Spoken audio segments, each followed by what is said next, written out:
Hey guys, it's Mike here, and welcome to my power scaling series in which I'm going to be going through the entire Cell saga of Dragon Ball Z from start to finish. If you guys are interested, if you're new here, make sure to subscribe and enable all notifications, as well as hitting like and hyping this video up so that you'll be able to see every single one of these videos in this series right away when they come out. And in case that you missed some of the series along the way, make sure to check the end screen of this video when it's over so that you'll be able to, in turn, go to that playlist and see everything else leading up to this. Now, before we begin, I also wanted to tell you about my book series, The Children of Aman, beginning with the first book, Nemesis of the Absence, a story of thieves who band together in the name of vengeance, using the fundamental forces of creation wielded by the main character, Seraph, a speaker. And you get to see a lot of things such as action, adventure, fight scenes, romance, cool powers, and that much more along the way. So if you're interested, make sure to go down below in the description and get your own copy, physical or digital, today. That being said, let's get into the Cell games. So as we see during the fight, Goku actually goes full power now. And when he does, we see just how everybody reacts. Vegeta, he's now in shock because he sees that Goku is way more powerful than he realized. Same thing with Trunks. He's like, wow, there's no one who has power comparable. However, this entire time, there's been little hints about, well, yeah, but Goku's doing all right, but are you sure? So Gohan the whole time, it's being kind of implied to us that he is still more powerful than Goku, even when Goku's going full power, to the point to where he and a lot of Goku's fans start to think that, Gohan is actually not as powerful and that Goku is holding back, which he's not. And so basically the two begin to fight after Cell powers up as well, but Cell is only really powering up in order to match Goku because he wants a fun fight. That's what he's saying right here. He's just like 17 and 18, that he wants a fun fight. He keeps his opponents alive in order for him to be able to get the best thrill in the challenge. He is part Goku. He is a dark reflection, the Jungian shadow of Goku and all of these other characters over time. And just like Frieza, for instance, he could have blown up the planet at any time, but he wanted to test himself. So all that is embodied within Cell.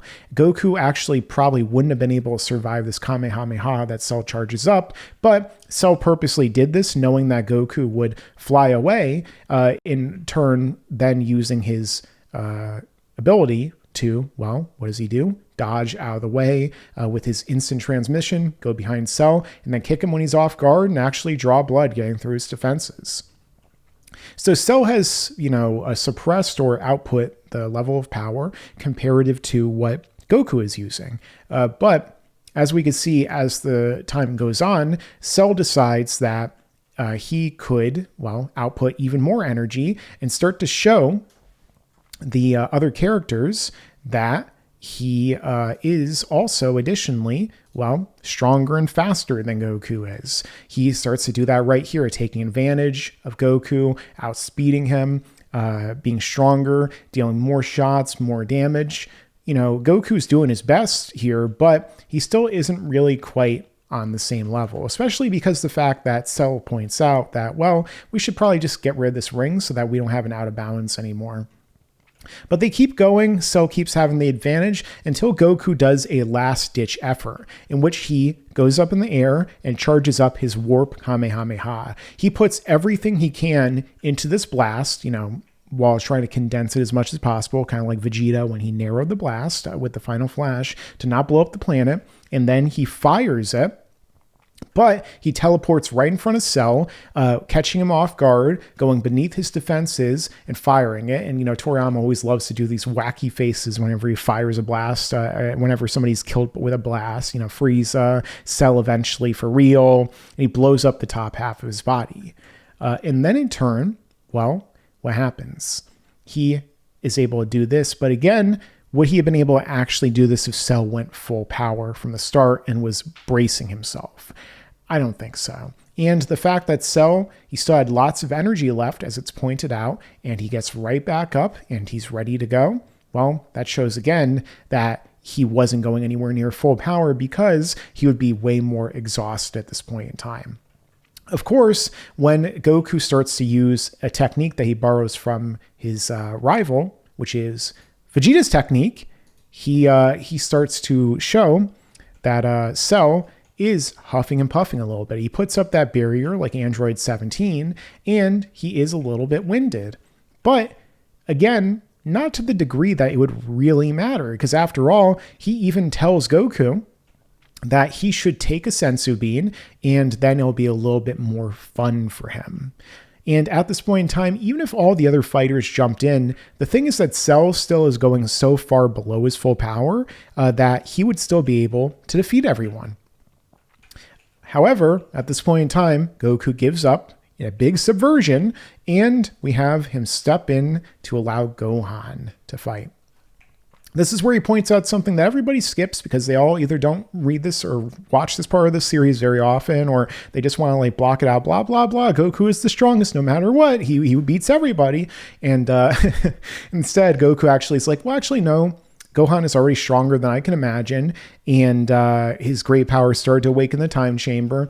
And when you're watching me fight Cell, was at any point I too strong for you? Gohan says, well, actually, no, but you were holding back. He's like, well, I don't know about Cell, but I was fighting as hard as I could. And the thing is, people are like, well, why didn't he use the Spirit Bomb? Because Cell knows the Spirit Bomb, it would just kill him before he could do it. There's nothing that Goku could have done to win here. Again, the entire part of the story. Goku didn't purposely allow himself to be weaker than Gohan and to die and commit seppuku and Sudoku, whatever else you have, in order for his son to be able to become the main character because of some stupid fan theory that people have, like how Goku actually threw a laced sensu bean at Cell or anything like that. No, he was just weaker. His son was stronger. The end. That's it. All right.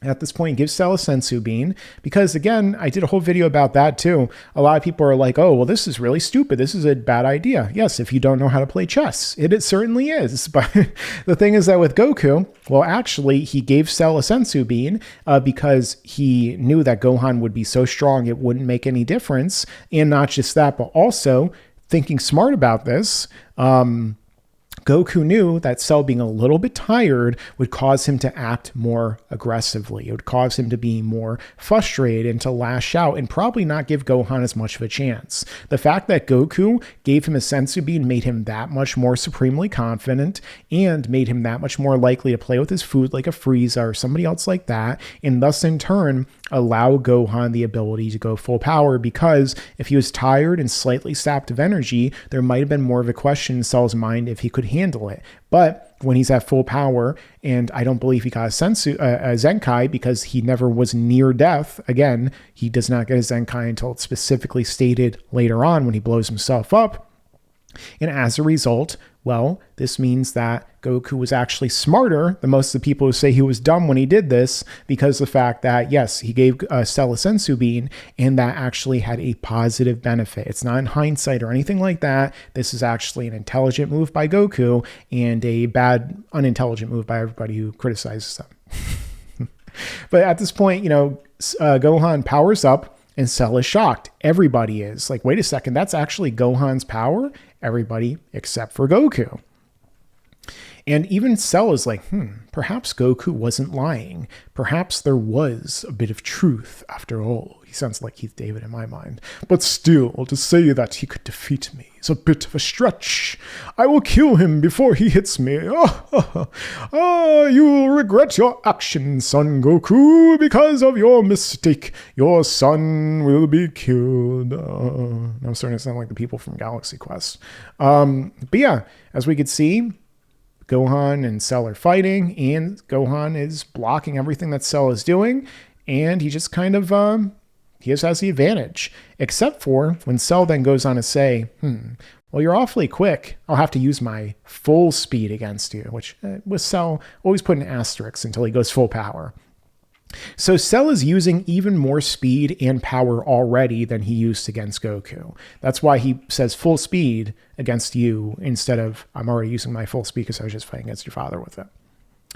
and boom, he starts to get the better. But Gohan, as we see, is not actually fighting back at all. This fight is more like Luke Skywalker versus Darth Vader in Return of the Jedi than it is in Empire Strikes Back. We have one character who fundamentally does not want to hurt this guy because this is all a game and Cell could stop at any time.